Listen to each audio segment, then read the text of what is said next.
C'est la 16e journée de Top 14 et le Stade français Paris accueille la section paloise dans un match de la peur avec comme enjeu de se donner de l'air dans le bas du classement. On joue depuis 10 minutes dans cette rencontre et c'est Pau qui se montre entreprenant avec ce long jeu au pied. Brad Weber cafouille et c'est Émilien Gaëton qui profite de l'aubaine pour inscrire le premier essai de la rencontre. Pau mène 8-0 avec une première pénalité et les supporters béarnais sont ravis. Avec la transformation de Joe Simons, ça fait même 10-0 en faveur de la section paloise. Paris inscrit une première pénalité et réagit avec cette introduction en mêlée. On joue la 23e minute. Sékou Makalou part derrière son pack et résiste à la défense pour inscrire le premier essai parisien. Paris n'est plus mené que 8 points à 10. Les supporters agitent les drapeaux. Et Sékou Makalou débute son festival du jour. Zach Henry, l'ancien palois, passe la transformation. Les deux équipes sont à égalité 10 partout après 24 minutes de jeu. À 6 minutes de la pause, c'est Pau qui fait encore le forcing dans les 22 mètres adverses. Sous les yeux de M. Marbeau, les pick and go s'enchaînent. Puis Robson part au large. Simons est au relais. Et c'est encore une fois Émilien Gaëton qui franchit la ligne d'en-but victorieusement pour reprendre l'avantage 15-10. Le nombreux public béarnais est ravi. Joe Simons ajoute 2 points supplémentaires. Pau mène 17-10 à 5 minutes du terme de la première période.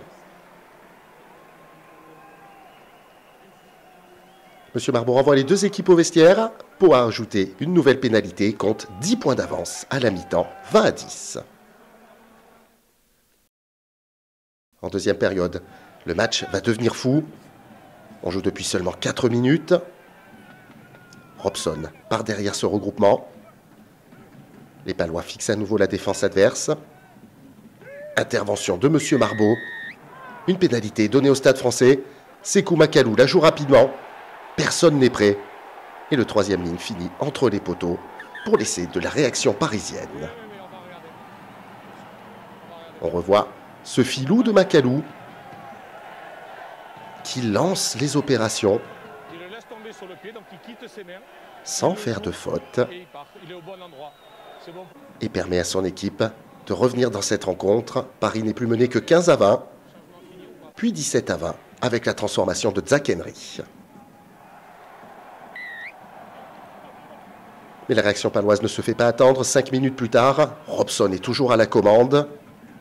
Tout en puissance, Tuipulotu s'approche de la ligne. Le ballon tarde à sortir pour Dan Robson qui va donner un temps de jeu supplémentaire aux avants. Non, finalement, Radou fait un pivot. Et derrière, c'est les grandes manœuvres pour envoyer Clément Mondina dans l'embut. Pau reprend une petite avance et mène 25-17. Mondina et Gaëton commencent à croire à la victoire. Avec la transformation de Joe Simons, ça fait plus 10. Pau mène 27-17 et il reste moins d'une demi-heure à jouer. Sur le coup de pied renvoi qui suit, la réaction parisienne va être terrible. Le ballon est cafouillé et récupéré par Penyassi Dakuwaka qui n'a besoin de quelques mètres pour prendre de la vitesse. Penyassi Dakuwaka qui a raccourci la coupe de cheveux, mais qui est toujours aussi efficace, offre 2 points supplémentaires à Zach Henry sur la transformation.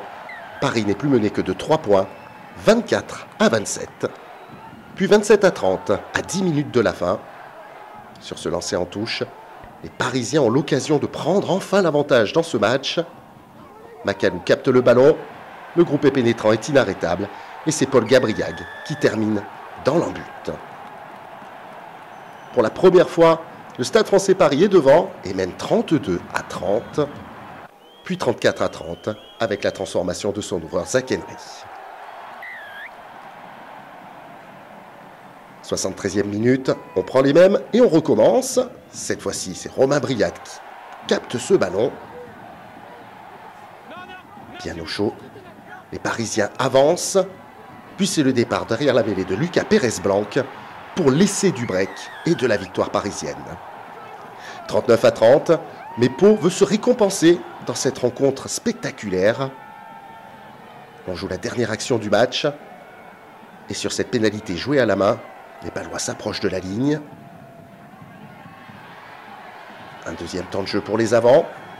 Ça pilonne, ça fixe la défense, ça crée des espaces. Et c'est Romain Ruffnac qui en profite pour inscrire un dernier essai dans cette rencontre.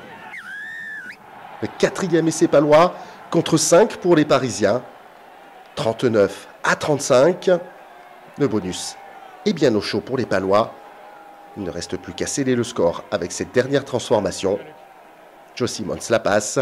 Score final 39-37. C'est Paris qui remporte le match de la peur. Quant à la section paloise, elle a mérité très nettement ce point de bonus défensif sur ce déplacement à Paris.